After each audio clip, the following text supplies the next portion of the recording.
Should I do it as awkward as possible? Please. That would be amazing. I haven't seen you do an Hello, awkward opening yet. and welcome to the Pixeled Perspective podcast. No, I'm not going to do that. It's terrible. It was too Cry slow. if you can. You're too slow. Speed up the awkwardness, man.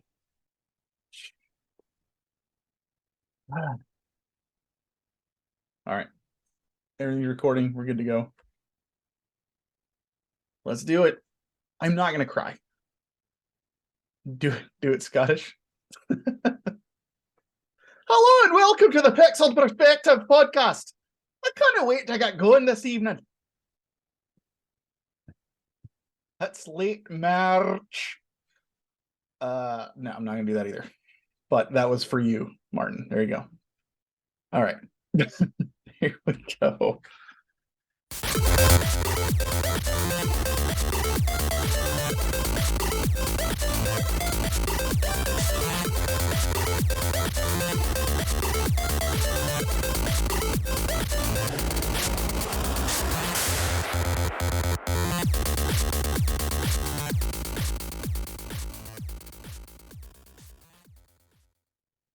What's up, everybody? Welcome to the Pixel Perspective podcast. We're here with our final episode. Adrian, what's up, man? Are you ready for this monumentousful occasion thing? Yes. Okay. Yes. Right. Very fair enough. Very yes, I'm ready for this last episode, but I'm not excited for it to be the last episode. I will miss it. You got a pretty sweet project in the works, which has already started. We can talk about that whenever you want. You want to hold off to the end? We can do that. It's your call. Let's just do it now. Might as well. Last episode today. We're recording. I've decided to record another podcast.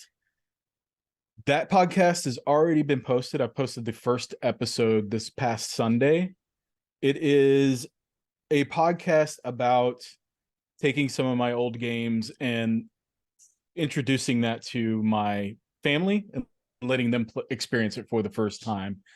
So this first episode, we talk about Little Nemo, the Dream Master for the NES, and we get into Amy's experience. Amy is my wife, her experience playing the game and her thoughts on it. We played for a good couple hours one night, and she was bound and determined to get past a certain level of the game. And you'll have to watch to see if she was able to accomplish that feat or not. But we were able to get through and talk about that experience and talk about some of the history behind the game. And yeah, your just have a history really as well. good discussion.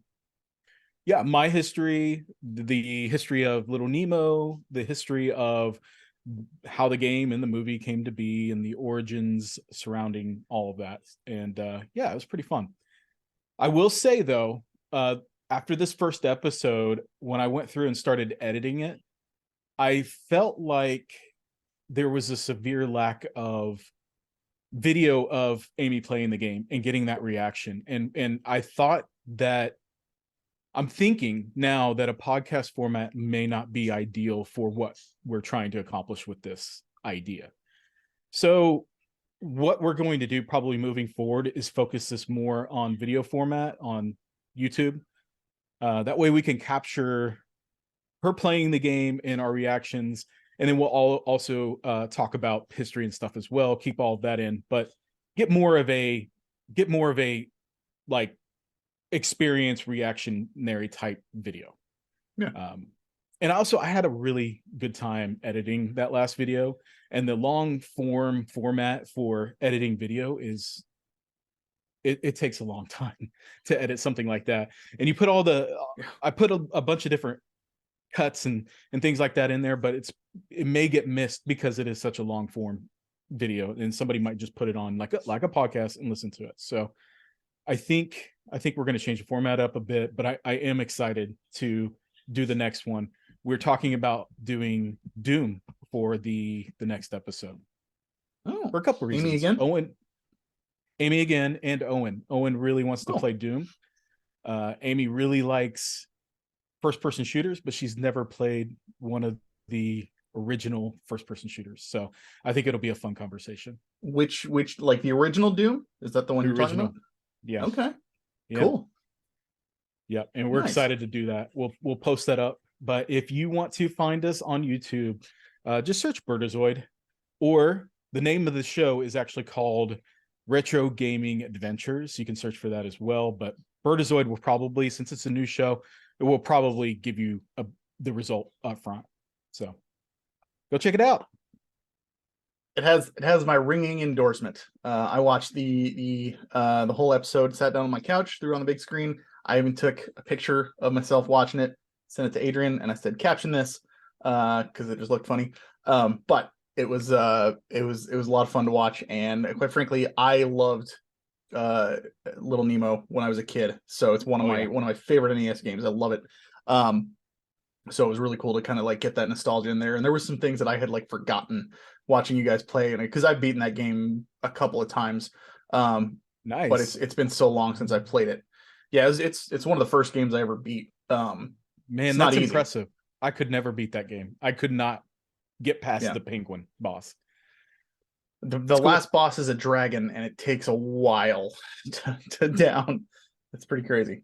The Yeah. the weirdest part about that game, and I don't mean to break off into a tangent, but you get used to throwing the candy and getting animals that you can ride on or turn into. And then the Mhm. final level, they give you a wand that just shoots diagonally. And it's like seems so out of the blue and random. Yeah. I could never get used to that. Martin says, sounds like a fun concept introducing family members to legacy titles. Yeah. Yes, it is. It's cool. I'll be curious to see like what you guys do with some of the more long form games. Like because I know you had said one of your daughters was interested in maybe Final Fantasy VII at some Yeah. point. So that'll be interesting to see how that goes. Yeah. Yeah, Yeah. I'm not sure how those are going to go. I talked to Amy about it a little bit. Amy is going to be a consistent throughout this show and then we'll introduce some kids here and there when we talk about specific games, but she wants to play a longer form game as well, like one of the RPGs that are really special to me. So I think what we're going to do is set her up with an RPG, not sure which one yet, and just give her some time to play through it while we do some shorter games. Sure. And I kind of want to stick to older like NES, Super Nintendo, 90s, 80s, and 90s style games for the Yeah. for the time. Good call. And see where we go. Having the modern young person response to a game experienced by someone in their own youth is always interesting. Yeah, I agree. I love that kind of thing. Like I know I've talked about like the only way that I would do podcasting ever again is if I did like a Final Fantasy dedicated podcast. And Mm-hmm. what I would love to do is, I mean, I've got a couple of ideas, but kind of the front runner for what I would eventually want to do, and this would be years down the line, would literally be to play through the entire series with different people on each one and get people's feedback. Like I would love to have people who hadn't played those games before Mm-hmm. play a couple of them and do that kind of thing. And then once I get to the end of the series, I start over but play a different version and then play through the series again on those different versions of each game and kind of just keep doing it over and over again, talking about each one with different people. And because I like anytime I find a Final Fantasy podcast, the first thing that I do is I look to see if they've played through the games and then do like a book club format on each of those games. Those are my Mm-hmm. favorite ones. A lot of the podcasts will do that and then they will just not play the games ever again. They'll still talk about them, obviously, but they'll just kind of be like, we did that. We've got the episodes dedicated to these and leave it at that. I like the idea of like playing through it once with one version and then eventually playing through that same game again as a different version and then talking about also the differences and maybe you notice something different on your second playthrough and that kind of thing. And anyway, that's Yeah. just something rattling around in my mind. But I'd love to see somebody, especially with because Super Nintendo is my bread and butter, especially the RPGs for that time period. I'd love to hear Amy's thoughts on something from that time period. So she might like Earthbound. Absolutely. I was thinking that. I was also thinking Chrono Trigger would be a good one for her to play. Yeah. Um, I'm going to give her the option, and I'm probably going to find something that she can play portably, just to make it easier on her to get through it. Yeah. But like I lit, It's funny because Katie, one of my daughters, has been always been interested in retro games and in my collection in general. She's already laid claim to my entire collection, and I'm like, fine, cool, go for it. Yeah, it's all yours. But she when she was real little, like 5 years old, I want to say, she was very interested in Final Fantasy and wanted to play through the Final Fantasy series. So she started off with the original Final Fantasy, and I set up the NES for her to play it on, and she got pretty good. I mean, she didn't get too far. I think she got to the point in the game where the credits start rolling up in the beginning, which is a little bit away of a ways into it. Yeah. You have to do quite a bit of grinding and stuff to get to that point, and she was able to Right. stick with it. She cool. did give up though. I think she lost interest after a little bit of time, but I'm curious if she could go back to it now that she's older. With the Pixel remasters coming out, they made those games way, way more user friendly. Okay, They have like yeah, mini maps and stuff, and they show you where the treasures are. And I think like the spell, the magic systems and stuff are better, and I even think they raised the level cap. So Martin nice. says problem with Chrono Trigger is if you give her that one first, it's all downhill from there because nothing is better. Hmm. Hmm. Man, I don't want to disagree with you, but I disagree with you because it's Chrono Trigger is a damn good game. It's not a controversial take. I mean, a lot of people would agree No, with that. yeah. Okay, cool. So yeah, definitely go check out the show Birdazoid, Birdazoid Right. on YouTube. You can't miss it. It's there front and center. It's a good time. Good time. What, about an hour, I think, if I Yeah, remember correctly. Yeah. it's So just over an hour, and yeah, it was cool. yeah, we had a lot of fun putting that together, and I'm excited to do more. Yeah, I'm excited to see more. Awesome. Um, what you been playing though? I was Ah, hoping you would have one of your games crossed off for the year for our final episode. I've been playing one of my games. I haven't crossed it off though. Do not say Fire Emblem. I swear to God, if you say Fire Emblem, because that's all you've been playing for like a year and a half and still haven't finished the damn thing. It's Fire Emblem, isn't it? It's fucking Fire it's Emblem. it's Fire Emblem. You're the worst. This is why we're finishing the podcast, because I just can't trust Adrian to finish any games ever. So sorry, man. You You're just can, it's just you can, uh man. And this is why we can't do it, because you finish games entirely too quickly. As we'll probably get into, dude, you have finished so many games over the past month. It's crazy. Um, so yeah, I've been playing Fire Emblem.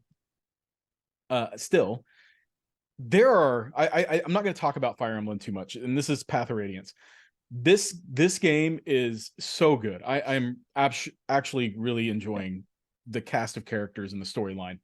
There are some commonalities thematically with this game and the newest entry that I can't even think of the name of right now. What is it, JJ? huh? The new Fire Emblem. What's it called? Engage. Engage. There are Mhm. a lot of there are a lot of commonalities between those two games, specifically regarding deaths of characters, and the way it's similar in with the deaths, but the way that it's handled in Path of Radiance is far superior to the way it's handled in Engage, to the point where it's like it seems laughable how it's handled in Engage to me. Um, the impact was far more. It was felt far more better. Impactful. Yes, for sure, man. It hit me. I was like, that sucks, and it's now like, how are the characters dealing with the death of this character, and how are Right. they moving on from it? And it's so good, so well put together.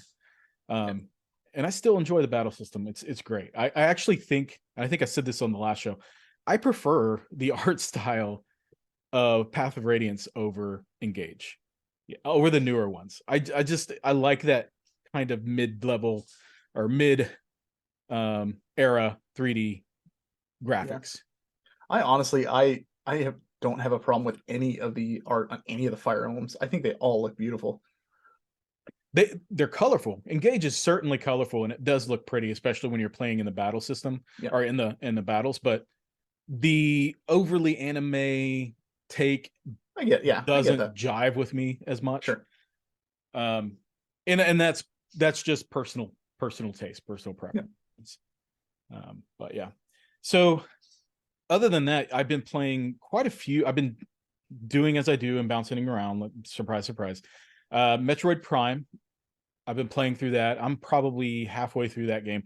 That game, I after playing it now, I'm wondering and kicking myself, why didn't I finish the game back then? Why didn't that game stick with me back when I originally played it?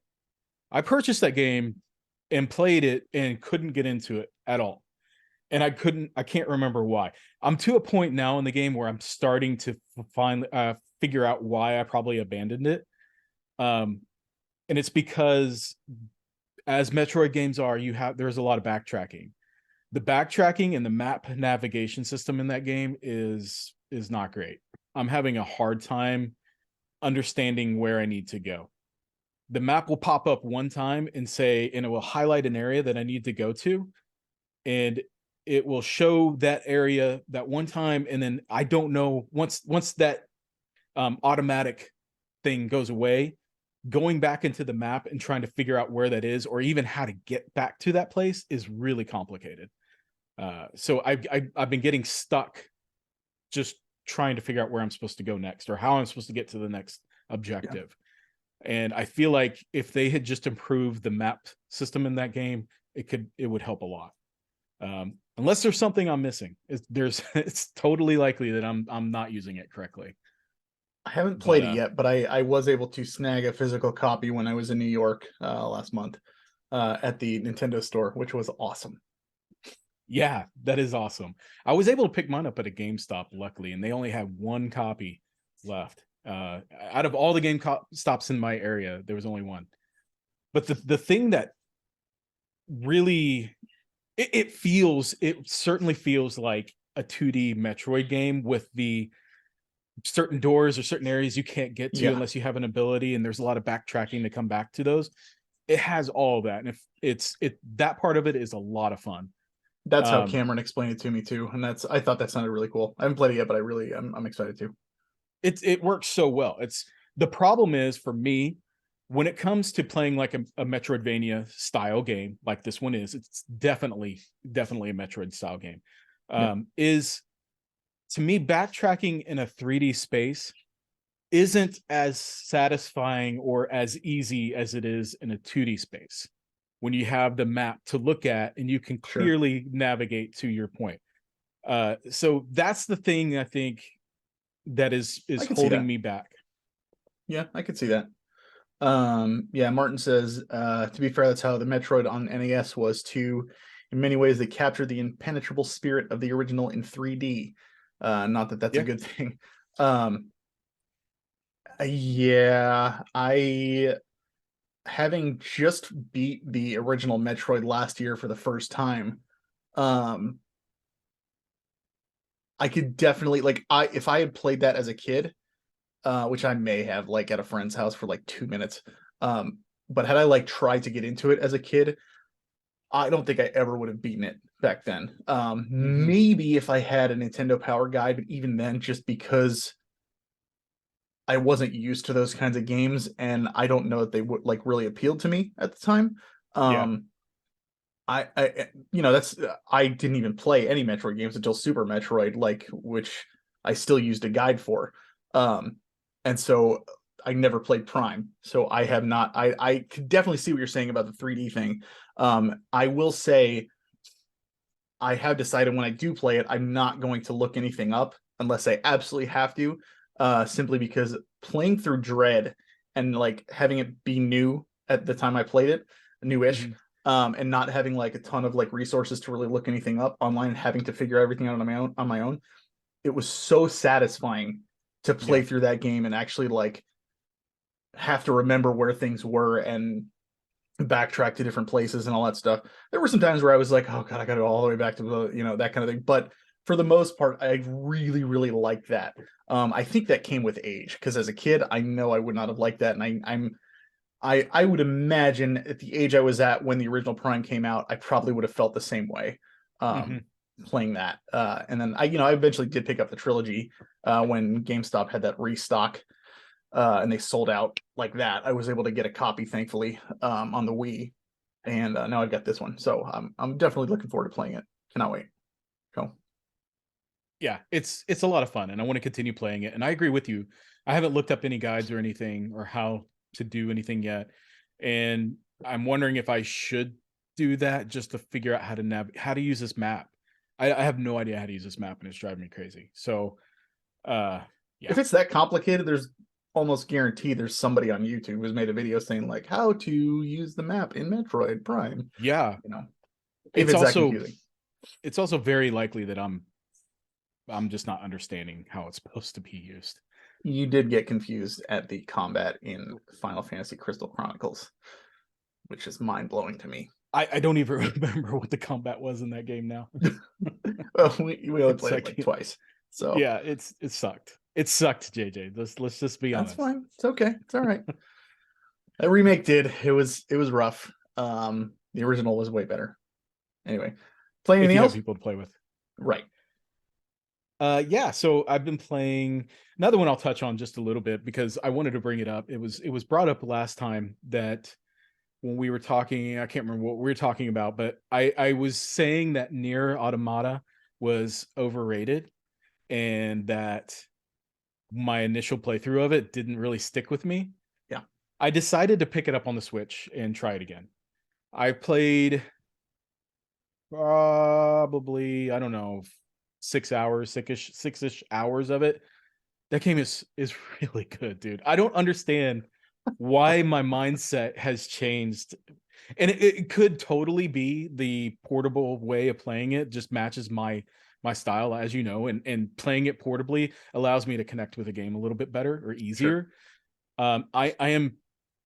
I'm feeling a lot more of what people love about that game this time around, and it's awesome. And I have to say, the Switch port is amazing. It's unbelievable that they were able to It's not pull. something you hear too often. No, and I mean, it looks great. I can't really. I mean, I'm sure it looks better on the PS4. It's obvious it looks better on the Yeah. PS4. But what I'm playing, I love it. The colors are vibrant and they pop on the Switch. I don't feel any stuttering or any blur in the backgrounds with things trying to load in. There's no problems, and I'm enjoying the Right. heck out of it.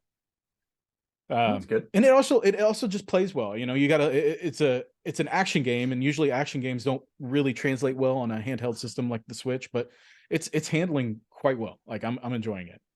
Cool. Next one is Diablo 4 open beta. Did you have a chance to play that? No, not yet. Oh my I'm just gonna wait gosh, till it's out. I don't really have it's any interest at the amazing. moment. It's amazing. It's amazing. It's amazing. It's So to amazing. hear, I Like I hear it's a can't. lot more like Diablo 2 than 3, which is good for me Mhm. because I prefer Diablo 2. So It's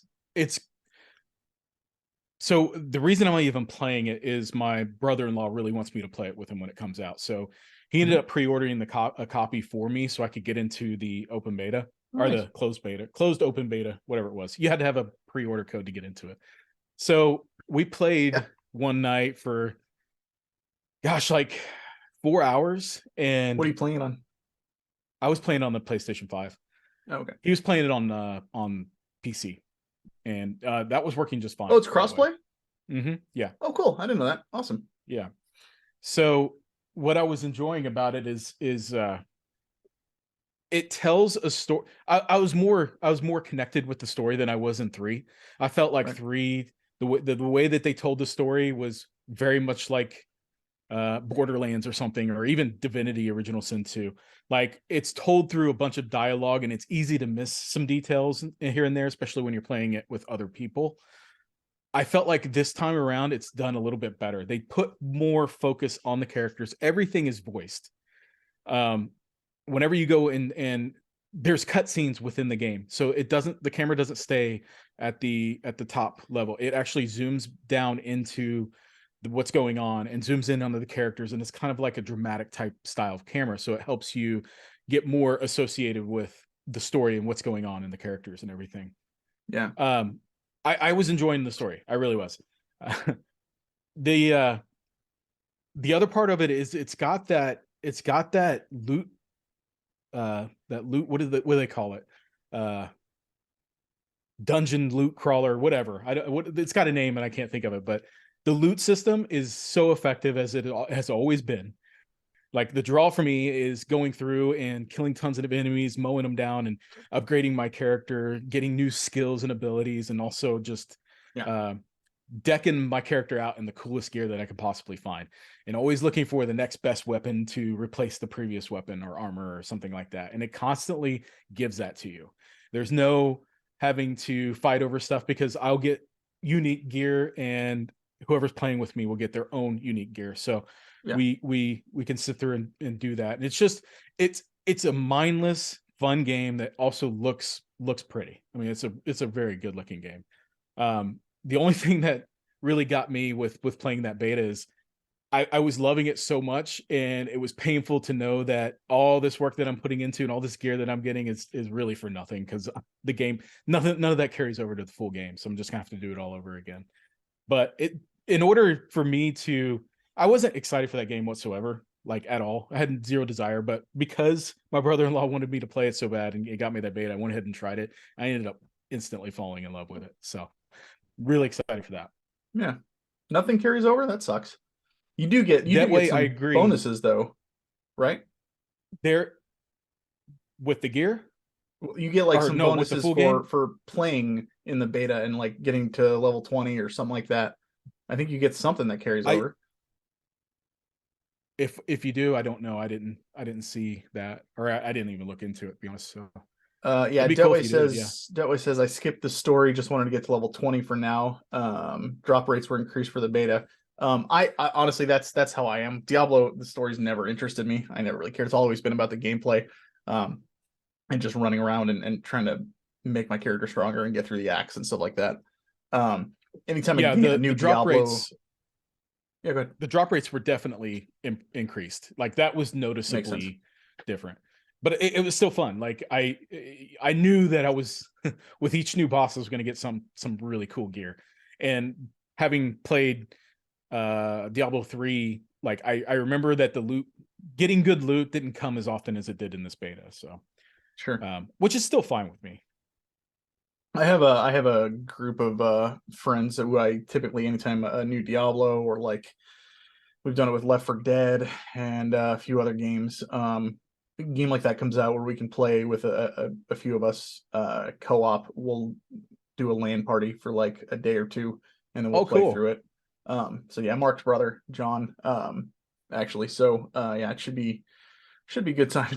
Delway says Adrian will never play Diablo 2 again. He's That's so probably right. true. He's so right. Fair I enough. think he's referencing there's a time the three of us played Diablo 2, and I've never played Diablo 2 before. And you guys were quite a bit further than me and trying to speed me up to the point where you are. And I just, playing at that speed was not fun. I felt like totally uh helpless or reliant upon the two of you to carry me. And I was just like going through the motions. It didn't do it for me. Maybe if I were to try to play it by myself, I would get a better feel for it, but it didn't do Maybe it if for you had me. played the first time we asked you to play with us when we started. What can I say? I'm glad we got that cleared up. Anything else that you've been playing, sir? Resident Evil 4 remake. Um, I haven't it's played amazing. It's it. amazing. That's what I hear. I hear it's pretty damn It's good. amazing. Like we talked a little bit about it in our Discord, or in your Discord, but it was, it takes everything from the original RE4 and improves upon it in every way possible. Like I'm thinking of the Resident Evil 2 remake. It's very similar to how that game was done, where they're taking the overall map and everything and just expanding upon it, adding some additional features here and there, where it's not exactly the same as RE2, but it's familiar enough to be associated with RE2. Same thing here. They're taking the overworld map, especially in that beginning area, and they make it to where things are familiar but different. Areas are larger. They They have some extra areas that you can get into. There's extra story bits thrown in, a lot more dialogue and cutscenes to help flesh out the story. It feels familiar, but it doesn't feel like I'm playing RE4 again. Sure. I played RE4 recently just to have that fresh with me when I played the remake, and it's incredible what they've been able to do with this game and still retain the same spirit, I guess, of the original game. The game is hard. I I have a hard time. It seems like enemies respawn infinitely, especially in certain areas. They just keep on coming, and I feel like I've cleared everybody out, and I start going chopping down boxes and stuff to find things, and there's stuff I'm not a hidden fan of that. everywhere in the game. Yeah, I'm not either. There's so you remember in RE4 the blue medallions that you would have to shoot for special, like more money Oh, in to use at RE4? the No, merchant. no, no. I've never played RE4. Oh, okay. So RE4 had collectible type things that you could find in it. Well, they take that concept in the remake and they expand on it. So you still have the blue medals everywhere that you can shoot and collect. But they also put It's like the like bobbleheads kind in the of, yeah, previous yeah, game. yeah, same thing, but they're easier to spot than the bobbleheads are because they're bright blue in this dark world, and they really stand out. Oh, They Brian says also they don't have, keep respawning. it seems like they do. It really seems like they do. There's just so many enemies. Um, yeah, I don't know if they do or not, but it seems like I'll go into an area, felt like I cleared everybody out, and then I start exploring, and then two or three more guys come up. I'm like, where the hell were you the first time when I just cleared this area? And that happens a lot. Um, but they have little mini quests that you pick up, and if you do those mini quests, you get rewarded with money or something to use at the merchant. Yeah. And there's nooks and crannies everywhere that you can explore, and there's almost always going to be something there for you to find, whether it's more ammo or health or whatever the case may be. It encourages exploration, and I love exploring in that game, especially with how pretty it is. It's a good looking game. It's tense. It's very tense. There's parts in the game where you are just bombarded with enemies everywhere, and you got like the chainsaw guy coming after you who I can't kill. I don't know if he can be killed. Maybe he can later, but at this point in time I've not been able to kill him. And so you got him constantly chasing you in certain areas with enemies everywhere, so you're running around. I'm getting grabbed constantly, and I'm still trying to look for an area where I can either escape or get a clear field of view to get some shots off or Yeah. whatever. And it's tense. Like it's a game that will keep you on the edge of your seat for sure. And I Cool. enjoy that. You got to kind of have to be in the right mindset for that type of experience though, I think. But Right. I'm enjoying it. Cool. Yeah, Brian says you can clear an area and explore. He beat Resident Evil 4 remake this weekend and it was fantastic. It was. That's the word on the street. That it's pretty damn good. I mean, they've knocked it out of the park with all these remakes from what I understand. So I mean, I It's so played good. 1, 2, and 3, and I can confirm I can't compare them to the originals, obviously, but I can confirm they are pretty damn good. So They also seem to be longer. So in the original RE4, there's a lake monster that you have to fight, and that's relatively early in the game. yeah, It's still relatively early in this game, but it's still several hours into the game. I haven't even reached that point yet, and I've been playing the game for like 4 hours. yeah. Yeah, they expand on it really, really well. I want to play the remake, but I don't want to pay that full price tag. It's the same with the Dead Space remake. I want to play that as well, but I don't want to pay that full price See, tag. I don't understand that point of view, and here's why. The Dead Space remake, I get. The Dead Space game is not as old, and I don't really see a lot of change between the remake and the original. RE4, on the other hand, there are so many new things in that game that it feels like a new game. Like I don't think of it as a remake. To me, it feels like a fresh new experience. So like Sure. I wouldn't. Yes, it's a remake, but it's an original remake, if that makes But sense. it's also not a genre that I typically love anyway. Yeah. And I also don't have the original the nostalgia for the original. There's plenty of reasons why I just have no interest. Like I'd be fine skipping it altogether. The only reason I want to play is because I'd like to move along with the series, but I'm not like a diehard fan by any means. And it's a Right. AAA game, so I know it's going to get discounted at some point too, and that sits in the back of my head. To where it's If you're like not I in have a a, feeling if I buy I it think that 2 weeks later, oh hey, it's 30% off. Like, yeah, damn it, you know. I think to me So that makes more sense. The fact that you're just not in a hurry to play it, I get that. That to me makes sense. Like there's a ton of games that I would like to play that I know if I buy it right now, it's just gonna sit. So I'll just wait and yeah. play it later. Detway says these games are also meant to be played several times.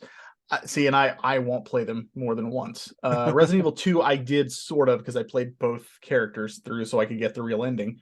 But I didn't play 0, 1, or 3 multiple times because I one time is good enough and I'm done. And I'll probably do the same thing with 4. Brian says the Dead Space remake is also built from the ground up. I think the Dead Space remake did a better job than RE4 rebuilding it. Wow, interesting. Actually, that's a great point. And just bringing up what you and I just talked about, or what I just said about, it's the same concept with me. I'm not denying that the Dead Space remake is probably a really great experience, but for me, the original Dead Space doesn't have a lot of like I'm not in a hurry to play another one of those games. Just like Sure. JJ's not in a hurry to play RE4. So I'm kind of looking at it probably through the same lens that you're looking at RE4 through. So I think we're in agreement somewhere here. Yeah. Yeah. There you go. Anything else you've been playing? You haven't finished a single game, but it sounds like you've been playing a lot. I did. I finished Castlevania. Oh no, I think I said that last time. Castlevania. The first one on the Game Boy Advance. What is that one called? Adventure? Oh my gosh. Oh, Advance? I have no idea. Yeah. Yeah. Anyway, I finished that. Neat. I think That's you all I did mention finished. that last time. Yeah. Yeah. All right. I played a few games. Oh, I know you Finished all did. the ones that I played. Well, I save know the you one I'm did. playing right now. So I finished first Hogwarts Legacy. Oh, you did finish that. I did well, I didn't like platinum it. I thought about it.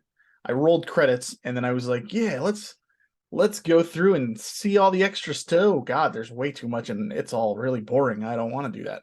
Yeah. So I just lost interest. And like so many people I talked to who were initially like, wow, this game's amazing, just kind of fell off and didn't have any interest in finishing it. Which was sad to hear because I enjoyed the game overall, especially as a Harry Potter fan. But I definitely get it because I was starting to feel it towards the end. Mhm. Um, if you are I think doing the that's side open world stuff, games in general, though. They just get dull after a while. I think it depends on the game, but I could certainly respect that. I just was ready to be done with it once it finished. It dragged on a little bit longer than it needed to. It's one of those like if especially if you're a fan, the cool factor in the beginning of how they created like the world they crafted and like making it feel like you are there in Hogwarts and stuff. Holy crap, they did a phenomenal job. Absolutely. But like just the repetitiveness of all the quests that you have to do, not even have to do, but that it gives you to do. There's just so much. It's just daunting and it's not like super engaging. So you get burnt out really quick. Yeah, exactly. That way says got burnt out on Hogwarts. Yeah, a lot of people I talked to felt the same way. So I did finish it and I'm glad it's done, but it's not something I plan on ever really going back to again. Um, and quite frankly, I don't know that I'd recommend it to people who aren't Harry Potter fans, uh, because that's literally the only reason I would recommend it to somebody is just be like, if you want to feel like you're there in that world, this is a great game Hmm. to check out, but definitely wait for a discount on it. Um, or if you're going to play it on the Switch, then you have no choice but to wait. So sorry. Yeah, it's true. Um, I also finished for the first time ever, finally, Luigi's Mansion on the GameCube. And holy crap, I loved that game. I thought it was so much fun, and I was kicking myself for not having finished it sooner. I can't wait to play the other games, especially the Switch one that I've heard is incredible as well. Um, I have the 3DS one too, but I really really enjoyed the hell out of it, and it was so much fun to just kind of just run around and try to unlock stuff as Luigi, Yeah. and it just it was so simple but just so cute and fun. Yeah. It was a really really good filler game for, in between some of these heavier games that I've been playing, because I went from that to Luigi's Mansion to Octopath Traveler 2, which came out, and that took me like 75 hours to get through. Oof. I got the true ending, but I did not beat the optional boss, which I don't have any interest in doing. I didn't do in the original game either. Um, Once you finish all 8 character stories, there is like a little bit more that you can play, and there's a true ending boss, which I did. Um, and I was so mad at the end. Like, you've seen me get mad at like when we play Dark like Souls. Dark Souls, Elden Ring, that kind of thing. Um, I was livid at this final boss fight. The whole fight took me about 45 minutes to beat. Just Jeez. one boss fight.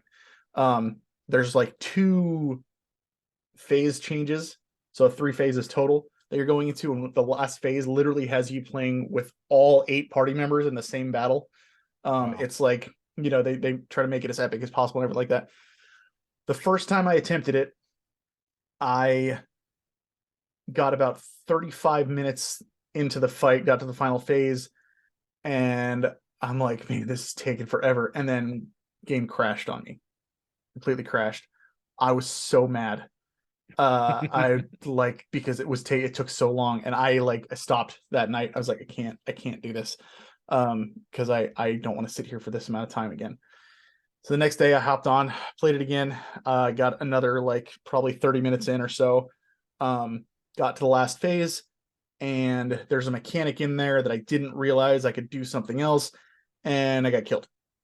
And I was like, I love JRPGs, but I hate boss gauntlets, and I hate long drawn out fights with enemies that have just way too much HP for no other reason than we got to make it epic. I think Yeah. it's terrible, stupid. It's bad design, And in so my I opinion. was I was doubly just pissed off at that point. So I went online, and I was like, I literally like went and looked at speed runs and stuff, of people who were like, there was no real cheese strats or anything. I basically just had to make sure my setup was good and go in and go for it. And I didn't have any of I had 2 of the 4 advanced jobs unlocked, but I was only using one of them. I was pretty weak. I was under leveled. Some people online that I was looking at were like level 70 to 75 when they were doing it. I was like 60 to 65, and I was like, I'm not grinding more. It takes too long. I just want to be done with this. I'm gonna freaking do this. So I switched my party up a little bit, and I was able to do it on the 3rd attempt. Knocked it out. It felt so good to be done. And I like, amazing game, but I just hate endings like that, when they Yeah. just pad hit points and yeah, Brian says I actually deleted Hogwarts. It's in my couldn't finish catalog now. Yeah, no, I get it. That's, like I said, a handful of people I know felt the same way. But yeah, so Welcome to Octopath the club, 2, Ryan. right? Octopath 2, if you love the first game, you'll love the second one. It's just more of the same. If you didn't like the first game, you probably won't like the second one, because it's More very of the very same. similar. But I enjoyed the hell out of it overall. Just a little too long for my taste. Yeah. One of the reasons I love those old Super Nintendo RPGs, which is this is what throwback to those, um, it's because they were nice and short. They were 15, 20 hours and you were done. I don't need a 70-hour game, man. I I just agree. don't need it. It's just too much. So it was heavy. It was done, and so I finished it, and I was like, all right, I got to go back to the list. I know the next big game that I want to play is going to be God of War.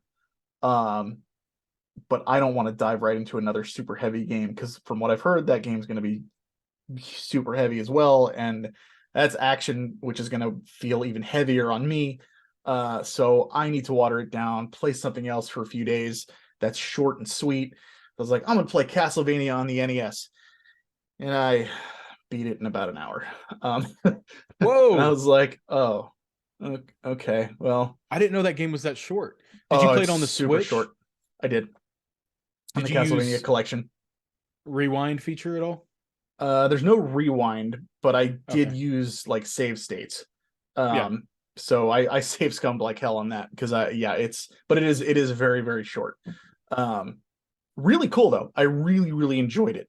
And I quite frankly, I think it's one of those where if I put the time in, I absolutely could play it and beat it, playing it legit.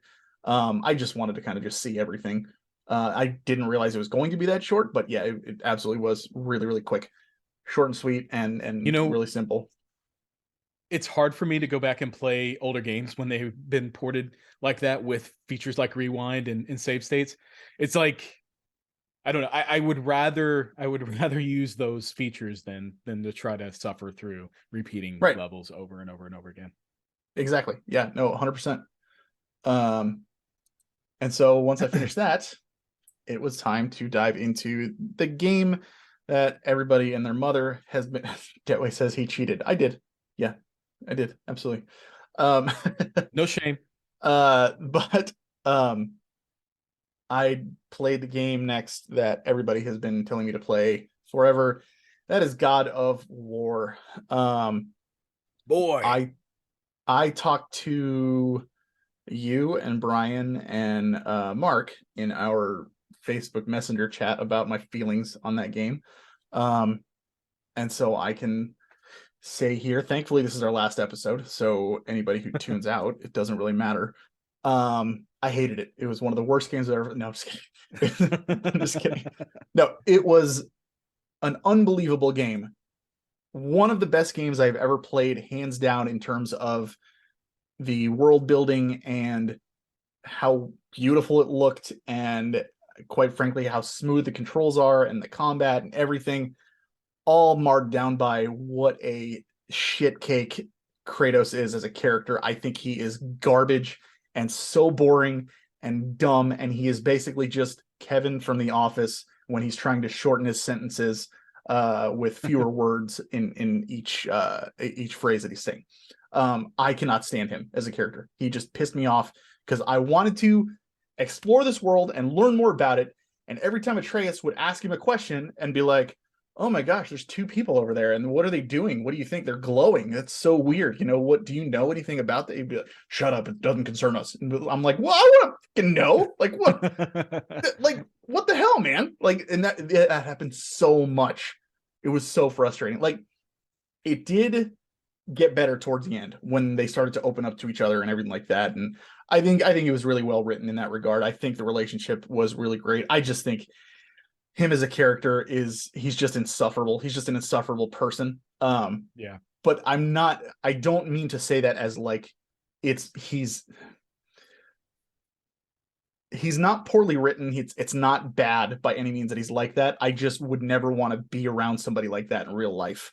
I'm also very, very averse to like the stereotypical like, I'm a big tough brute and I just do like the Expendables, where Yeah. everybody's just a badass just for the sake of being badass. So they give him a deep voice and muscles, and that's Oh, like I think that's so stupid and just overplayed and ridiculous. That's why you'll never see me play a barbarian in Diablo games and stuff because I think they're dumb.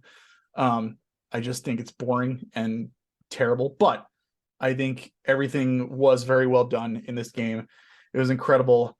I, however, blazed through it. I beat it in 3 days uh, because I didn't want to explore as much as I feel like I should have wanted to because I don't like action combat. Um, man. I and that's I'm not saying that the action combat in the game was bad. It was super satisfying. It was great, but I just Just not didn't. your I cup was of done tea. with it. I just didn't want to do it anymore. I was like, Yeah. this okay. More enemies are coming now. I got to do. And I'll be honest. There were some parts where like there's one scene where you're in Helheim and it's the second time you go when you're on the airship the ship that's in the air. Spoilers for a game that's years old. Uh and the waves of enemies keep coming on. That went on for so long. And there were several parts in that game where you just had waves of guys coming at you and you're just like, "Oh, okay. All right, come on. I get it. There's a bunch of bad guys here. I have to keep killing them." Like, okay, like send me a few. Don't send me like wave after wave after wave where I'm sitting here for 20, 30 minutes fighting the same guys over and over again, not really getting anything out of it. It's just that's boring to me. I don't need it. I don't care. I just Yeah. wanted to move on with the story. I wanted to see what was going to happen next. So objectively, one of the best games I've ever played. Not my cup of tea entirely. I'm sure I'll play Ragnarok eventually, but I am in no hurry anytime soon. Because I'm definitely like God of War out. I also will say I wish I would have played the original three. I know everybody says they're not like heavily connected and like to where you had to have played those, but I do feel like there was some history that I would have liked to have kind of had some reference for in regarding those games. But again, man, I don't know that I would like them because I just am not crazy I about mean, that action combat. you wouldn't. You don't like action combat. That's just it. Because the complaints So that you have yeah, about God of War are that's what I love about God of War. I yeah, love I think most the people do. combat. Yeah. Yeah, That's what keeps me playing. Like that sequence that you're talking about where they just keep coming. Bring it on. I'm all for it. Let's do it. You know, I yeah. love that stuff. So God of War, the original trilogy, is just the games are almost completely that, and they've got really nice, cool set pieces and settings where you're fighting, but the game is just ultimately a fighting action style game. So you won't be progressing very much story in that one. There is a story, and it's a good story. It's just not as much emphasis put on it. My power. Martin says power move. Having a PS5 with his limited software library and still being able to say Ragnarok, no thanks. It's yeah, it's just it's not for me. I would like to play it because I still even games that I'm that aren't for me typically I will play just to appreciate what they are because I do love them. I like video games as an art, um, but it's not like a God of War turn-based RPG. I don't know about that. uh, I don't know that it would fit really well because Kratos is such a solo guy. He wouldn't really have party members with him necessarily. That's true. Um, but another thing that bugged me is the world itself at times felt kind of empty. I was looking for I wanted like a village or like a town or something like that. And in the back of my mind, I'm sitting here and I'm like, well, this is like, kind of the land of the gods. So, normal people wouldn't be there. But at the same time, there's like a scene at the very beginning of the game where just there's regular bandits who attack them. And they're just like regular dudes out of nowhere. So there Yeah. are people there somehow. Um, so I was kind of like missing a little bit of the world to have like feel a little bit lived in that regard. So I don't know. I mean, that's a completely minor gripe. Like I said, it's a phenomenal game. I would recommend it to anybody. It's just not not not something I would typically go for, which I was Not your expecting. style.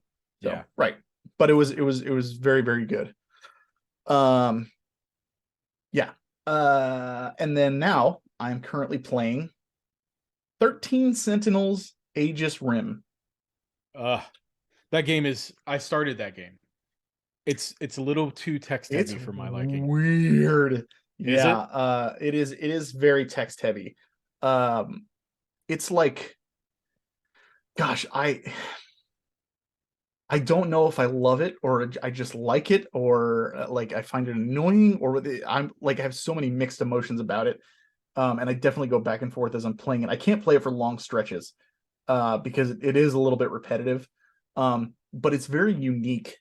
Like there's three parts to the game. One part is the main story where you are doing uh bits of these 13 characters. You choose the order in which you want to play these story sections, and you're getting the main overall story bit by bit from these characters points of views, learning what's going on, getting clues, and kind of figuring out what is actually happening in this world and these events that are going on.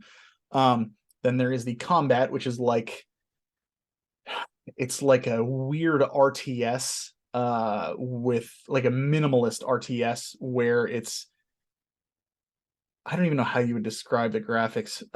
Go look it up because it's very interesting. I actually enjoy it. Um, but you'll get I some love the bits graphics of in that game. yeah. Did you do any of the combat though? Yeah, the turn-based Okay. stuff. Yeah. Well, it's not turn-based. It's RTS. Strategy. Right. Yeah. Still, It's like, yeah, you just really, it's almost like you're looking at like a computer simulation, like a hologram of a city, and then you're just seeing like dots and stuff move around. yeah. It's interesting. But you'll get bits of story there. And then you also have like files that are locked as a third part that you can unlock by playing the others, and then you get bits of story and stuff there. And the whole object is just put everything together as you're playing through, play anything in any order for the most part. And it's like, it's so weird. I don't know how I feel about it yet, but I am enjoying my time with it so far. I can't play it in long swaths because it's heavy in pretty much every aspect. Yeah, but I am enjoying it. And yeah. So we didn't It get is the chance to also play. Oh, go ahead. it is also a Vanillaware game, and Vanillaware is known for their beautiful hand drawn artwork in those games. It's gorgeous. So, yeah, Yes. that's a big reason to play it alone, in my opinion. Yep.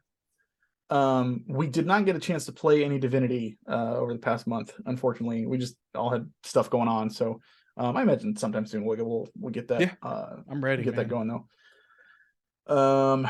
Man, that's pretty much it. I finished all the That's other like games that I played. I that's have like the not whole finished this one. episode. I know, right?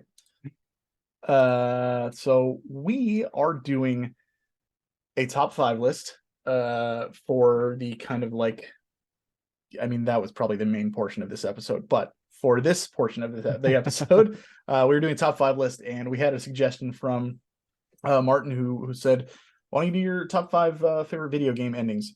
So there will be spoilers bound. We're going to talk about it here. It's our last episode, so we're doing endings. Deal with it. So if you don't want to hear it, play these games and then come back and listen to it if you want to. Otherwise, it's, at least on my list, most of these games have been out for a while, so it is what it is. I would say for my list, I'm going to be somewhat vague about the endings, and a lot of these aren't. It's not super spoilery territory anyway. The endings of these games, but that's just my list. I'm not going to be big. Okay. I'll I'll have to go. Hopefully, it's not one that I but might play eventually, so I might have to earmuff it. if you haven't played one of these, let me know, and I'll do my best to, yeah. Okay. So we'll do what we normally do, like 5 5 4 4 3 3 2 2 1 1. Okay. Do you? I swear to God, you're gonna do your thing where this is in no particular order, aren't you? You son of a bitch! No, Every no. time, This is in every order. time, it's a top 5 list. You gotta This is in put order, them in order. man. I think you're just saying that to shut me up, which is Okay. fine. I appreciate that. Thank you. I did not put these in order, but I will put them in order. I knew it. I have a mental order here. So does that mean I'm going first? Go ahead and do your number 5. Okay, number 5, Super Mario Brothers 2. Oh, Did you ever beat this one? yep, I did. So this game, at the end of it, spoiler. If you don't want to hear the spoiler, skip ahead like, I don't know, a minute. It's super short. The end of the game is Mario asleep in his bed, and the entirety of Super Mario Brothers 2 was all a dream. But it's the music that plays while he's dreaming that gets me. I love that music in that ending. Yeah. But it also makes sense for the series. Like that game is such an outlier.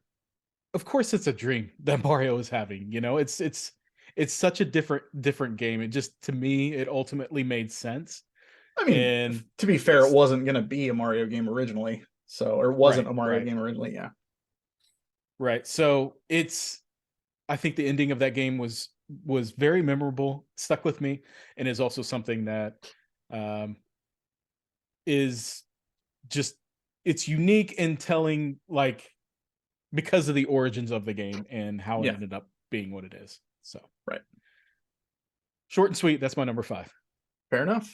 Also, I will say, if because we haven't seen each other's lists on this, if I say a game or if you say a game that shows up on the other person's list, Mhm. say that, and then we'll talk about it when the higher number comes up or the lower Okay. number, whatever. Um, my number 5 actually is a very similar ending to that, but it is The Legend of Zelda: Link's Awakening. Okay. Yeah. Have you not on your list, I assume? Nope. Okay, so Zelda in general is not really known for its story necessarily. I mean, that's debatable, and there's a lot of people who are big Zelda lore nerds that love it and everything like that. But typically when I play Zelda, it's just because I want to just collect all the stuff and go through the game and just have fun playing as Link in Hyrule and doing all the Zelda stuff that you normally do.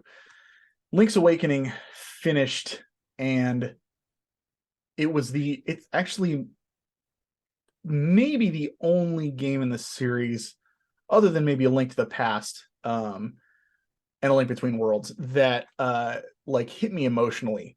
Um, I enjoyed like getting to know some of the characters in Link's Awakening and like actually talking to some of them, having them join me for, bits and pieces here and there and that kind of thing.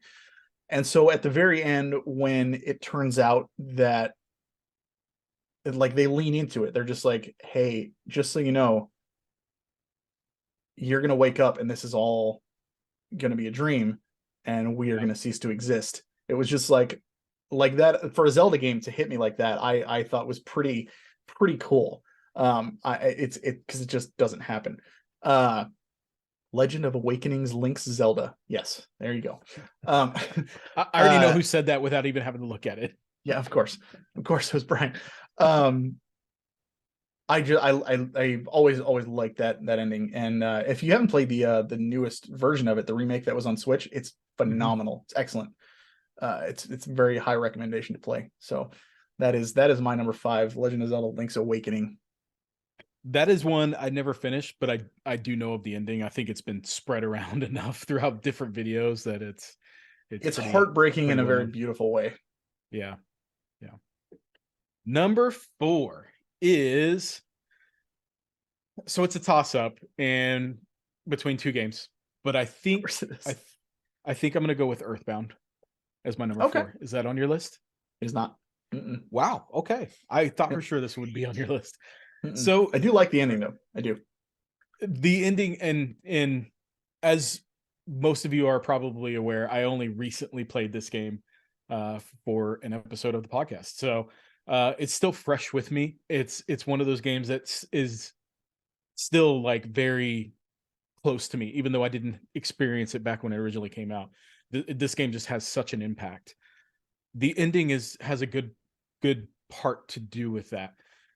It's it does such a great job of building up that final battle. Like you spend so much time getting ready for that, and in the build up, like you were saying with Octopath, how it's just a long drawn out battle for the sake of being a long drawn out battle. Right. Earthbound is not that way. It builds up to a point where you have people in the world who are relying on you to kill Gygus, basically, and save the world.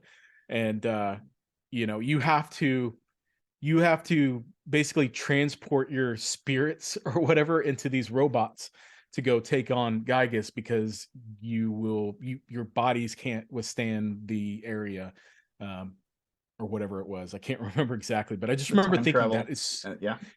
it was so odd, so unique, and so clever. So like it's just stuck with me. That whole section stuck with me. So you get to that battle and he can't really be destroyed, and there's no way to beat him. Unless there is, and I don't know about it, but I was No, you running into a you wall. you fight Pokey first. And that's a normal regular boss fight. You just take him down and that's that. And then Gigas is up and you fight against him. And you cannot, I mean, you can attack and you can do damage, but you're not going to do anywhere near the amount of damage you need to take him down. The Hmm. only way to do it is to use the command that you don't use very often in the game, and that is with Paula, Pray. Pray. Yeah. Um, and the scenes that come up Yep. while you're doing that, it's like a really good This is how I look at it because I love these kind of things. I'm a huge cheeseball for it. But a really good shonen anime where like the power of friendship will, Yeah. guide us through. But you're seeing these like little scenes where she'll pray and it'll show you one of the towns you went to where all the people you met there and everything like that are gathered together, and they're sending you their thoughts, and they're lifting up their hearts and sending you their power through space and Mhm. time to help you out. And it'll do that every time you hit pray. Another group of characters that you met along the way, another group of characters you met along the way, until you just keep doing, every time you do it, tons and tons and tons of damage, and he just can't take it because he just like he doesn't know love. And it's just so cool and so heartwarming. I love it. It's a wonderful, wonderful choice. It was so impactful, and especially after going through this journey with all these characters and seeing where they come Yeah, up to, and facing him in the end, and it just stuck with me. Like that concept was absolutely. so unique. It really made an impact on me. The other thing is, like, Gygas himself was such a it was a scary boss fight. Like, he's a creepy looking dude. Like, It's a fetus. I, it literally is a fetus, and I don't think I would have made that connection without the internet to tell me that. Yeah, Because when you just look at it, it just looks like an abstract shape, and you could yeah, try to make something out in it. But yeah, I mean, I think when you know what it is, maybe even if you don't know what it is, it does kind of look like a fetus in a belly or something. yep, And it's really creepy. It waves across the screen, and it's black with highlighted different colors, and it was just that battle felt so impactful, so good. And when you finally beat the game and see the journey end, it was really effective, and I'm impressed yeah, with that game, for especially for the time that it came out. It for sure. was ahead of its time, I think. Well, ultimately, but Yeah. yeah. So my number four, I know you haven't finished this game, and but I'm not necessarily going to spoil the actual ending itself.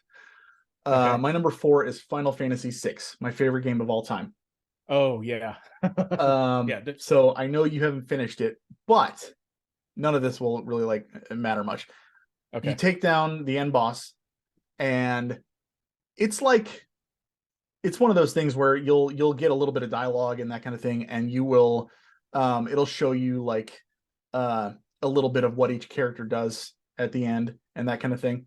Uh four, did I say four? Final Fantasy six is what I meant. Did I say four? I meant You six. said six. You said Oh, six. okay. Yeah. Um but yeah, I it's like it's the music that plays. What it does is number four. I see, because I've got it placed at number four. Yeah, it is my number four. I have three more that were more That impactful. that is Yeah, surprising. I know. Well, and it's mainly because the other three, it's the actual endings themselves that hit me hard. This, like, the ending itself is it's a good ending. It's it's satisfying, but it's not like it didn't like. Well, we'll get to the other ones, but the music is literally so. If you've ever played Final Fantasy VI, you know that each one of the 14 characters, there's no main character in that game. Some of them get more screen time than others, but they all have their own unique story and place and role in the overall game story. They also each have their own musical theme. The ending of six takes all of their character themes and blends them into one long symphony at the end. And it is one of the most beautiful pieces of music that I've ever heard in my entire life, hands down. It's absolutely gorgeous. I highly recommend, like, even if you've never played the game or anything like that, just go look up Final Fantasy VI ending theme, and just listen to each one. And if you've played the game, it's even better because as it's going through and you're hearing the character themes, like, it'll show their character name come up, you'll recognize the theme from there, and it's like, I mean, I get goosebumps just thinking about it. It's so gorgeous and so unbelievably beautiful. It's something I listen to at least once a month, just because Wow. I just love it so much. It's absolutely incredible, and I like beat that game just for that damn piece of music in general. Um, like the love story that's in the game with Locke and Celeste, they take both Uematsu takes both of their themes and melds them into one. And it's Nice. absolutely gorgeous. It's just such a beautiful ending. And the music is what makes it. So the whole game is, it's supposed to be set up like an opera. The whole Mhm. game is, and it definitely shows in that the music is such a high point in that. And Uematsu said himself that was his favorite game to work on, and it shows. So yeah, it's my number 4, Final Fantasy VI. It is my favorite game of all time, yes, but does not have my favorite ending of all time. So That sounds awesome. I'm really excited to play through that. I'm waiting for the Pixel remaster to come out before I play it, which I did pre-order on PlayAsia, so I will have my copy. I Hopefully. got a notification saying that my Square Enix order was about to be debited. Oh, So I cool. imagine at some point in the near future we're going to get a release date. Um, so we'll see. Yeah. If they're already going to charge you for it, they could be as It was quick as, saying in a couple weeks. it was I've heard sometime towards the end of May. That Mm, the email actually said I think like sometime around May 31st. So, but that's it awesome. like nothing hard. So we'll see. But yeah, I cannot wait. I'm actually going to take. I don't typically do this, but I'm probably going to take time off work, like a That's couple of great. days, and just play through some of those because I cannot wait. I'm really excited for it. Uh, Nice. yeah. So number 3, do it. Okay. Number 3 for me is going to be, and this one, okay. First of all, let me preface by saying this is solely for nostalgic reasons. I As far as like endings go, I don't know that it's necessarily a great ending, but it's memorable to me because of my Sure. experience with the game. And that game is Resident Evil, the original Resident Evil from 1996. I've told my stories about playing that game with my dad and with my parents, with my family. It was a family centered game where I got to be the one in control, and everybody. It was a nightly You event were for us to play forced to through be it. in control, if I remember correctly. I was forced to be in control. Yeah, so I was scared of the game for sure. But there was a certain point within the game where I got past that fear, and it actually did become something that was enjoyable and something that I looked forward to. Yeah. That was late into the game, but it did happen. So whenever the game finally finished, you destroy the oh my gosh, the tyrant. You blow him up with a rocket launcher, and then the next scene is you flying off in a helicopter, and you look back, and the mansion explodes. Yeah. Right after that happens, I beat the game as Jill, and it shows the full motion video of real life actors playing the characters, and it Yep. shows Jill, just that sigh of relief. Nobody really says anything. It's just everybody just looks defeated and just they're done. And then she just kind of rests her head on Chris's shoulders, and it's just like, you did it. That was a stressful journey, and I felt the stress playing that game, and that sense of relief that those characters showed in that helicopter was the same sense of relief that I had when I finished the game. So it I connected with the game in that level, and it's very Yeah. nostalgic to me. But like I said, it's a super basic ending, but it was so effective for it didn't need to be any more than that. It needed to Yeah. be just what it was, and it worked out great for me. Cool. Um, my number 3 is not. It's not the specific ending, but it does happen at the end. It's a story twist that happens at the end. Um, and I'm almost hesitant not to spoil this one because it's so good, but the game is pretty old, so it probably doesn't matter at this point. BioShock. Okay. Have you played and finished it? Yeah, I know the twist. Yeah, I finished Okay. it. So I spoilers for the ending of BioShock if you haven't played it, fast forward like 5 minutes or something. Um, Basically, like the entire game, you've got somebody who is in your ear telling you, where to go, how to solve the puzzles, and giving you hints and clues and stuff, and like saying like, "Hey, would you kindly unlock the door for me, or would you kindly head over to this place, or would you kindly blah blah blah blah." You don't think anything about it. You don't think anything about it, and then at the end, there's this reveal, and it's genius the way it's done, where you basically realize he's been programming you to do everything that he wants you to do with those words, would you kindly? And it's like, holy crap, like I have not gone against him once. I've literally done everything this guy has asked me to. Like, it worked. He got me. Like, holy shit. It's just a complete, like, absolute, pardon my French, mind fuck. Like, Yeah. I thought it was just so cool. I don't remember too much about the ending itself afterwards. I vaguely remember it, and I thought the boss fight at the end was kind of goofy and felt a little bit out of place. But that twist at the end was awesome. I loved it, and it's still something I think about to this day because that's just wonderful writing. So yeah, that's my number 3, BioShock. That's a really good one, and I considered putting that on my list as well. But ultimately, I felt like the other ones that I chose stuck with me a little bit more than Sure. BioShock. But BioShock was definitely a great experience. Yeah. Number 2. Number 2. So number 2 for me is Persona 4. And Oh, again, I'm going to talk about the ending, but I'm not going to spoil anything here because there's nothing. There is like an ultimate case that you're trying to solve throughout the course of the game, and I'm not I was going gonna to say there's a couple spoil that different part endings of you it. can get. I only got one ending. I didn't know there was multiple endings, but the ending that I Mhm. got, you know, was satisfying enough for me. I assume it's the good ending. I don't know. Um, so anyway, you solve the case. You're done with that, and the game still kind of continues a little bit after that. And what it's doing is it's like closing out your experience with these characters. So the game is it's a really long game, and it's heavily focused on story or characters and the development, the relationship between these characters. I feel like the story, the overarching plot is secondary to the character and relationship building in that game. So it's like, yeah, it's the thing that brings them all together.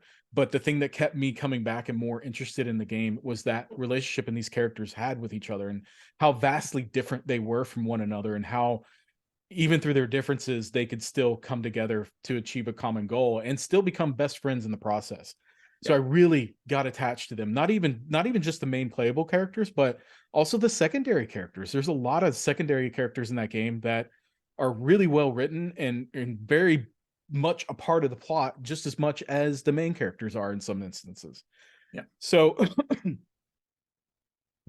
after you finally solve the case and you move on, like you go on a few extra, I don't know if it's weeks or days or what, but you're basically closing out your your trip here. You're getting ready to move back home. You're like an exchange student, more or less, who came into this town, but now you're going back home. So you're saying goodbye to your friends.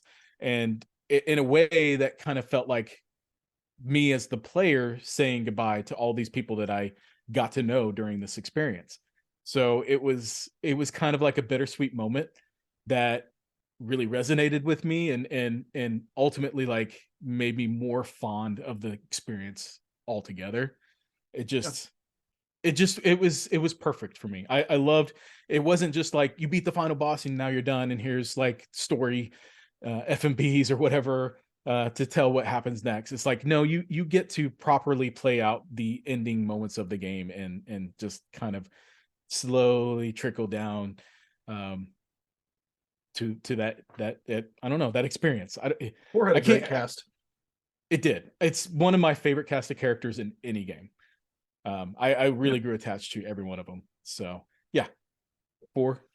Persona 4 is my number That's 2. that's the one with Juness, right? Yeah, I love Yeah. that theme song. Dun, dun, dun, dun, dun, dun, dun, dun. Yeah. Remember. It definitely gets it stuck in your head. Yeah, and quite frankly, from what I understand, a lot of people consider that to be the best in the series thus far. Right Um, here. I like 5 better, but that's mainly because that's the first one I played in the series. I would Yeah, have ventured to guess if I played 4 first, I probably would have liked it better. yeah. But I played 3, 4, and 5, and all 3 of them are absolutely excellent. And I would recommend anybody give it a shot if you're looking for a heavy story game that is it's it's tough to put down because It everything is. is done in days, and so you're just like, all right, next day I'm gonna you plan out each day as far as like what you're gonna take classes, or you're gonna go talk to somebody, improve a relationship, you're gonna try and get stats up, you're gonna go battle, and you like every single day goes by, and then you're just like, all right, before I stop for the night, I'm gonna do one more day. I'll just knock it out, get it done. Then you do that one more day, and you're like, I can probably squeeze in one more. Sure, you do that another day, and then you're like, man, I'm almost done with this week. I'm gonna knock it out. Let's finish this one more Yeah. day. You do it, and you just like all of a sudden you're playing for 6 hours, and it's like, oh my god, it's crazy, but it's wonderful, wonderful experience. And like Adrian said, if you want a good cast of characters, you really can't go wrong with any of those. And four is Right. absolutely no exception. It's phenomenal. The Yeah, the pacing in those games is done so well, and it really sure. helps with an RPG. JRPG in general, I think, have poor pacing. But with that day structure where Yeah, you feel like you complete little snippets of the game each time you complete a day, it's wonderful pacing and it works yeah. works superb. You can see your progression, which is nice. Yeah. Yeah. Cool. So my number two is Red Dead Redemption 2. I will never finish that game, so you spoil away for me. I don't care. Okay, how far have you gotten? Uh, Far enough to realize, oh, this is just another open world game, and I don't want to play it anymore. Was I don't know. Arthur I sick? maybe Do you remember that? no. Okay, so about three-quarters of the way through the game, maybe a little bit before that, Arthur basically contracts tuberculosis. So you know he's going to die. Yeah. That being said, you spend like the whole rest of the game like knowing your character is going to die at the end. There's nothing you can do about it. It's just the way it goes. And honestly, you knew it because it was a prequel to the other game where John Marston talks about how uh, his crew is all basically dead, or he's left them. Um, so you knew that's pretty much how it was going to end. Even knowing that he was going to die, and living with that knowledge for so long, when the end finally does come, and everything that happens with God, if you kept the same horse for a long time, that scene alone, when he just like, oh, that guts me still to this day. So if you have, some people don't know this because they switched horses throughout the game. I played with the same horse from the very beginning of the game. I never switched it. There is one small scene where the horse dies, and literally like it's laying on the ground, and Arthur just comes over, puts his hand on it, and just goes, thank you. And it's like one of the most gut wrenching things, because nobody likes seeing an animal die in Yeah. movies, video games, anything like that, because they're innocent. It's awful. That gutted me right there, and then it continues to gut me as it moves along, and Arthur is like on the verge of death from his sickness, but he still wants to carry out what he set out to do, and confronting Dutch and all this stuff. And it's just to have a game where the ending and see everything coming a mile and a half away still hit you that hard when it comes up. That to me is the mark of a beautifully written story and wonderful ending to Mhm. a game. No matter how tragic, it still sticks with me to this day. I Yeah. I know you're not a fan of That's open cool. world games, but the story itself in that game is top notch. It's unbelievably just wonderfully done. Yeah. I did. Uh, I do appreciate the storytelling in that game for sure. Yeah. yeah. Even just thinking about it now, I'm all sad, man. Oh god, that scene with the You horse. you talking about Literally it. 2 words, just thank you. It's just like, and you don't get that if you like haven't had the horse for very long that you're using at that time. It's just the horse Yeah. still dies, but you don't get that additional scene of just him just putting his hand on him and just saying thank you, like whispering to Yeah. him. It's just like, oh no, oh god, it was gut wrenching. Yeah. So yeah, that's that. You talking about it gets me somewhat enthusiastic about wanting to play it. I know I never will, but I Sure. can sense the feeling that it Mm, gives off. yeah, So that's cool. it's so good. It really is. All right. I guess we're All down right. to our favorite video game endings of all time. So mine's kind of a cheat. I guess we have no And crossover, huh? I know that's surprising, and I know you won't have this one on your list, but it's kind of a cheat because it includes multiple Is it games. Tetris? No. Uh I don't even know what the ending of is there an ending in Tetris? No, you just keep playing till you die. Twisted Metal. And I'm not Oh, talking about any specific one game. I'm talking about the series as a whole, with a few outliers, but like Twisted Metal 1, 2. I skipped 3 and I skipped the Small Brawl, but okay. Black also. Um, those games have multiple endings. There is an ending for each character in the game, or each car in the game. So for those of you who don't know or haven't played Twisted Metal, you choose it's a car combat game where you play through different levels, and it's a competition put on by this So crazy good. man called Calypso. And he the drive for these characters is to win and get a wish granted. If you become the winner, you can have whatever you want. Calypso has the power to grant your wish. So each character has a different wish and a different motivation, and they explain that to you in the beginning of the game when you choose your character. And they also give a brief synopsis about that character as you're choosing who you're going to use throughout the course of the game. So after you beat the game, you meet Calypso. He gives you the opportunity to make your wish. You make your wish. You get the you don't, but your character makes their wish, and you get to see what happens. And it's always, with I think a few exceptions, but almost always, the wish that they get is like a dark twist So be on careful what what you they wish originally for, kind of wished. thing.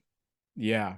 Yeah. And the creativity was so good. It like, Yeah. Oh yeah. even with the original Twisted Metal, the original Twisted Metal just had text for the endings.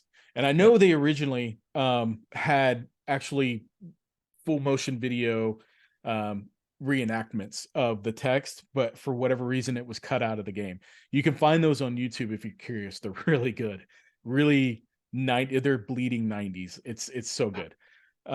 But you read the text and you get to see like so and so meets Calypso, blah blah blah, and he makes his wish, and all he wanted to do was be the best of the best, and he was granted his wish, but as a result of being the best of the or the king of everything, um but everybody in the world was destroyed, so then you're just the king of nothing. You're just like the only person left in the world. It's like things like that, where it just Yep. takes a concept that the character wants and then makes it to where it's not such a good wish anymore.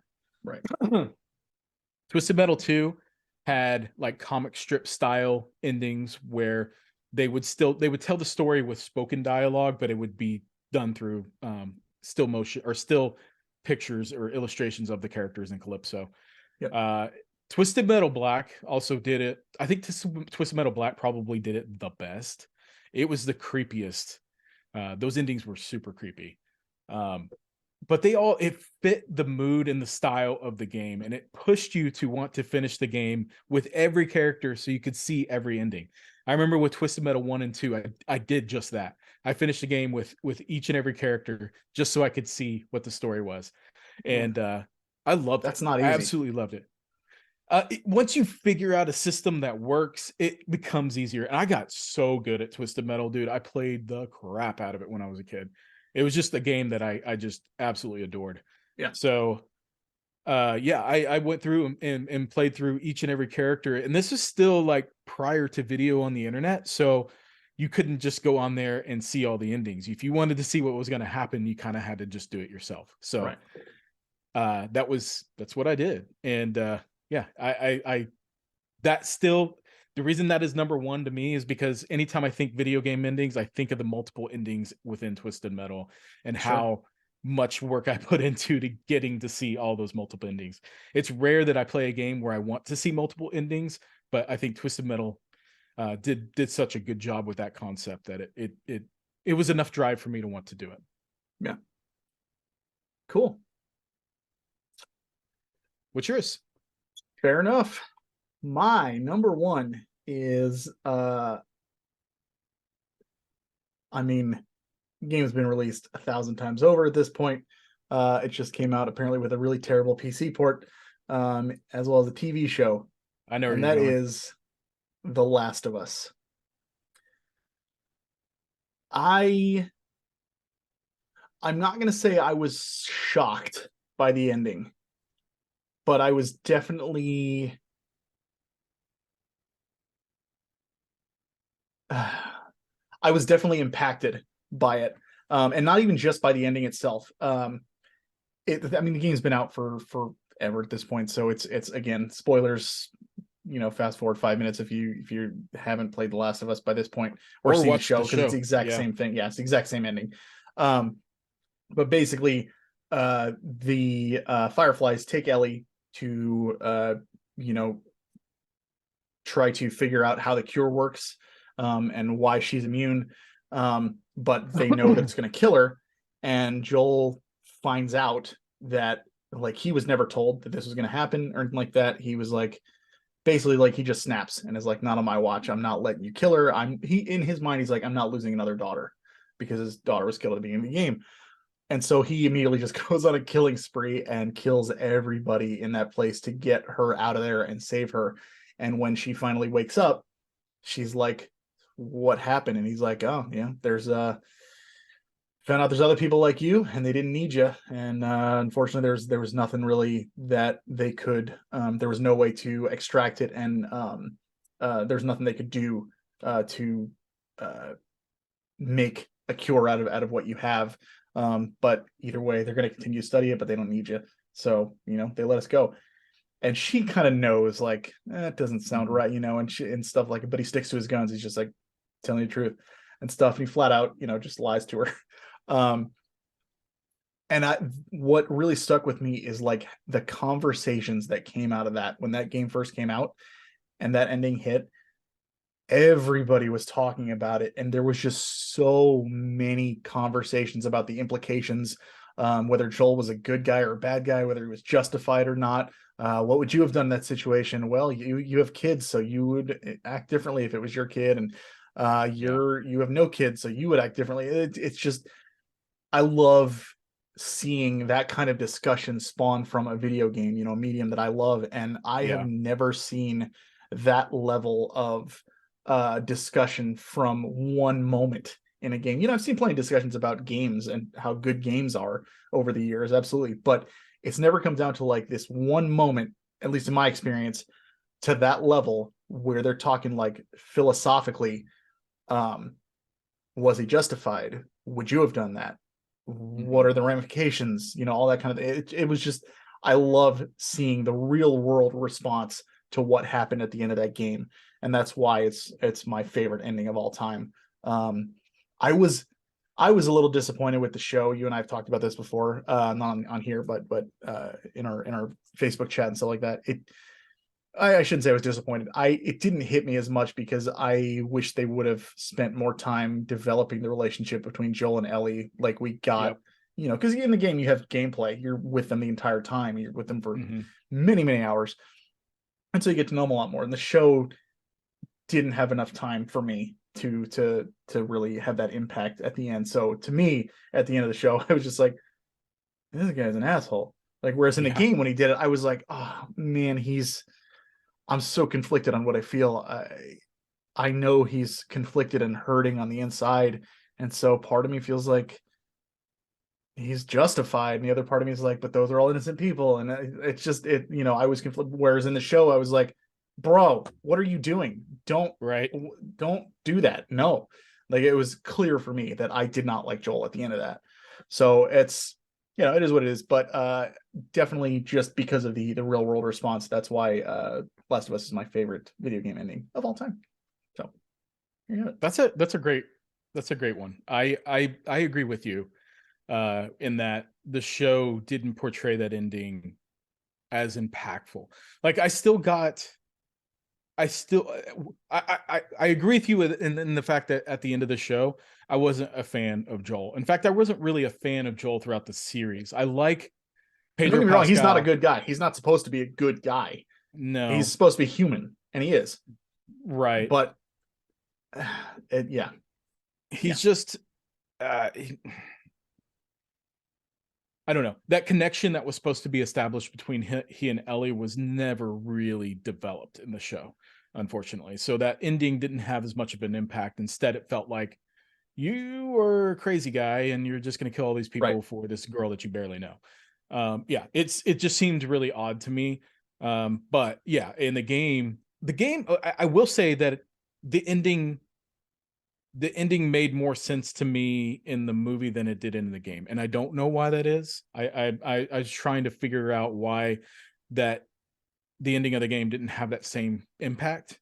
Um, but I've since thinking about it, and I think I told you this as well. It's because you spend that game killing just tons and tons and tons of people that when you get to Right. the end of the game, you're just killing more people and they just feel like other enemies that you have to kill. So the implications of killing innocent people didn't really affect me.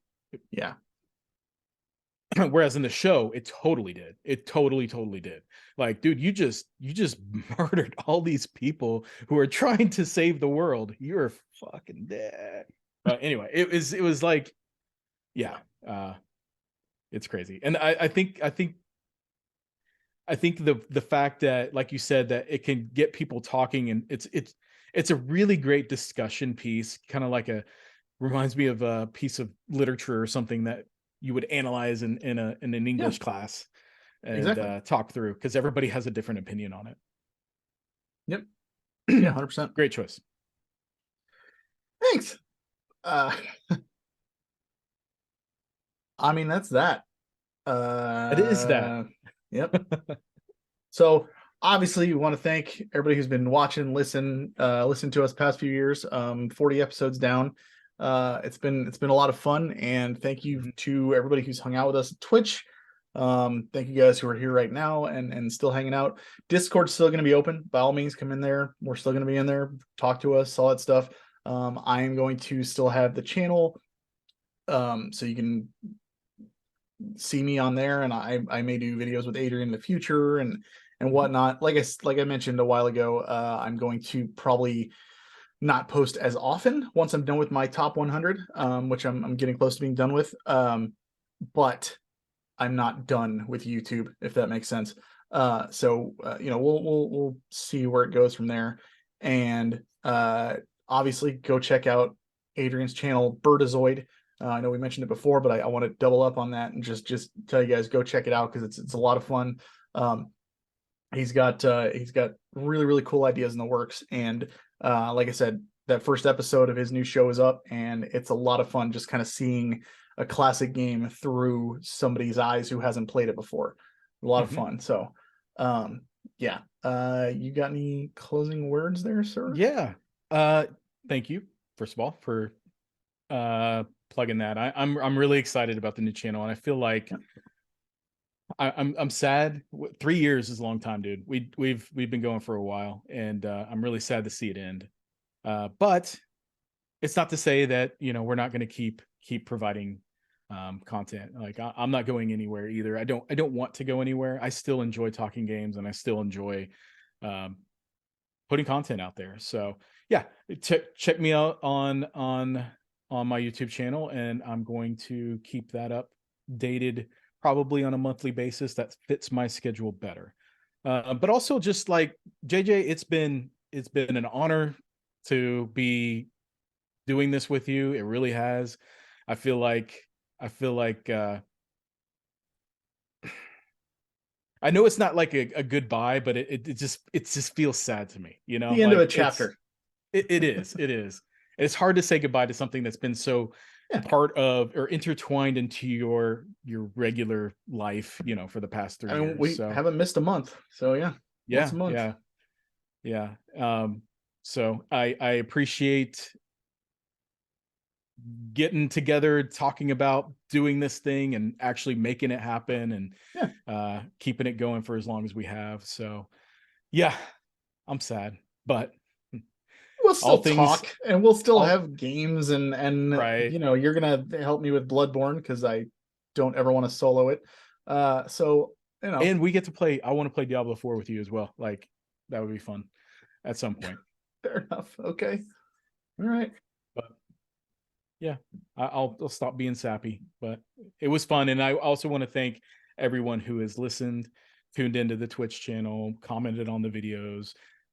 everyone in the Discord who has, interacted with us at some point, or even if you don't interact with us at all, that's great. Like I'm thankful to everybody who has listened to this show. If you don't interact with us, that's great. I know Poor choice of words, but I know that's what I'm known for, right? The chat's giving us love right now, so thank you guys for sure. Yeah, we appreciate it. Thanks, chat. Definitely. All right. Well, then I guess with that, this is the Pixel Perspective signing off for episode 40, but I think it's the 42nd technically episode that we've done. Yeah.